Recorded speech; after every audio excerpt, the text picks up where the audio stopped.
जय गुरु जी संगत जी। गुरु जी के श्री चरणों में कोटि कोटि प्रणाम।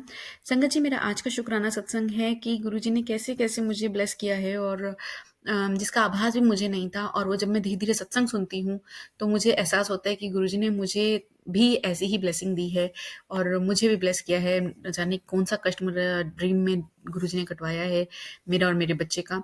तो एक्चुअली क्या हुआ कि कुछ समय पहले मैंने सत्संग सुना, जिसमें एक बार एक संगत आंटी जी का सुना था और एक बार एक संगत अंकल जी का सुना था, जिसमें वो सचखंड का डिस्क्राइब करते हैं कि कैसा वो उन्होंने देखा था। और ये उन्होंने गुरु जी के सामने, जब उनके चोले में, गुरु जी अपने चोले में थे, तब उन्होंने ये देखा था। और वैसे ही कुछ मेरे साथ भी हुआ था जब मैं शुरुआती दिन थे मेरे, जब मैं गुरु जी ने मुझे अपने साथ जोड़ा था। तो उन दिनों में मुझे एक सपना आया था, और ऐसा लग रहा था उस सपने में कि मैं अपने एक बच्चे, जो है बेटे के साथ कुछ रिश्तेदारों से भाग रही हूँ बच के। और भागते-भागते मैं एक ऐसे हिली एरिया में पहुँची हूँ जहाँ पर चारों तरफ पहाड़ हैं, और एक पहाड़ की चोटी पर एक सफ़ेद रंग का गुरुद्वारा है। और मैं क्लिफ़ की तरफ से उसके ऊपर चढ़ती हूँ, और अपने बेटे को गोद में लेकर के, जैसे लाइक क्लाइंब कर रहे हैं क्लिफ़ की तरफ से, और टॉप फ्लोर पे पहुँच गए हैं। और सीढ़ियाँ, जो जीने में अक्सर जो सीढ़ी होती है प्लेटफ़ॉर्म पे जहाँ पर वो टर्न होता है, तो मैं वहाँ पर जब टॉप फ्लोर पे पहुँची हूँ क्लाइंब कर कर के अपने बेटे के साथ, तो पहले मैंने अपने बेटे को अंदर जंप कराया है उस प्लेटफ़ॉर्म पे, और उसके बाद फिर मैं खुद जंप करी हूँ अंदर। और उसके बाद I still kept watching, like behind, मुड़-मुड़ के कि देख रही हूँ कि कोई आ तो नहीं रहा अभी भी मुझे पकड़ने के लिए। और वो लोग आए और खिड़की से, मतलब लाइक झाँकते हुए, लाइक उतने में ही वो चले गए हैं। मतलब like they were not able to enter inside the staircase और थ्रू विंडो।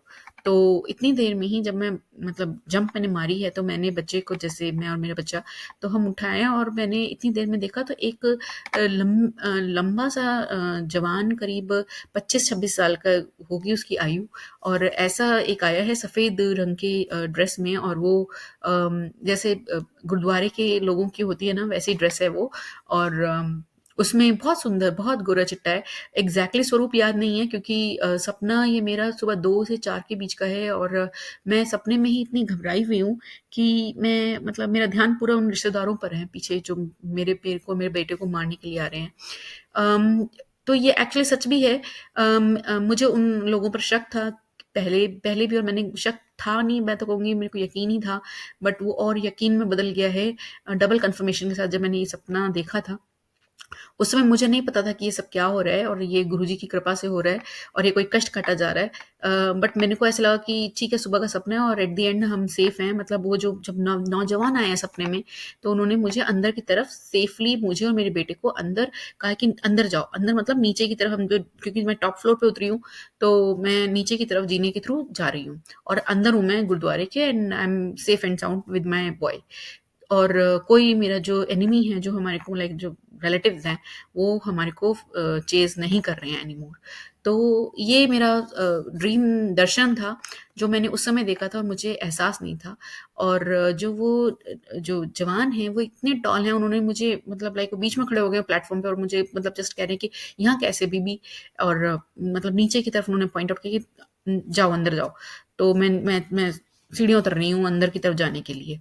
तो ये था। और मैं जब उठी तो मैंने कहा, बहुत अजीब-सा लगा कि गुरुद्वारा जो है मेरे कॉन्सेप्ट में नहीं है। तो मतलब मैं सिख नहीं हूँ, मुझे, हाँ, बंगला साहिब वगैरह और घर के आस-पास वाले गुरुद्वारे में हम जाते थे, थोड़ा प्रभात फेरी वगैरह के भी बारे में जानते हैं। बट गुरुजी के साथ जुड़ने के बाद ही मैं गुरुद्वारे और गुरबानी और ये सब चीज़ों से जुड़ी हूँ। तो मुझे सब अजीब-सा लगा था, क्योंकि शिव मंदिर दिखे जो मैं पूजा पाठ करती हूँ डेली में, वो दिखे तो समझ में आता है कि अपने सपनों में वो देख लिया। बट गुरुद्वारा जब दिखा तो मुझे बहुत अलग सा लगा कि गुरुद्वारा कैसे, how how it happened. But ठीक है, क्योंकि सब कुछ पॉजिटिव था एंड में, तो मैं आई वाज फीलिंग सेफ कि चलो सुबह का सपना, सब कुछ सेफ है। बट जब मैंने ये सत्संग सुना तो मुझे रियलाइज हुआ कि अरे, मैंने भी ऐसे ही देखा था, तो शायद वो सचखंड के दर्शन ही गुरुजी ने मुझे कराए थे। और उस दिन मेरा और मेरे बेटे का बहुत बड़ा कोई कष्ट डेफिनेटली गुरुजी ने काटा है, क्योंकि वो रिश्तेदार, मैं रियलिटी में भी जानती हूँ कि वो थोड़ा हमारे बारे में गलत इंटेंशंस रखते हैं। तो कोटि-कोटि शुक्राना मालिक, न जाने क्या आपने किया, मैं तो सही से शुक्राना भी नहीं कर पाई उस समय, ना ही मैं आपको प्रणाम कर पाई उस समय, जैसा आप कहते हैं। तो भूलों के लिए क्षमा कीजिए, और अपनी कृपा सदा बनाए रखिए, सब पर बनाए रखिए। जय गुरु जी, शुक्राना गुरु जी।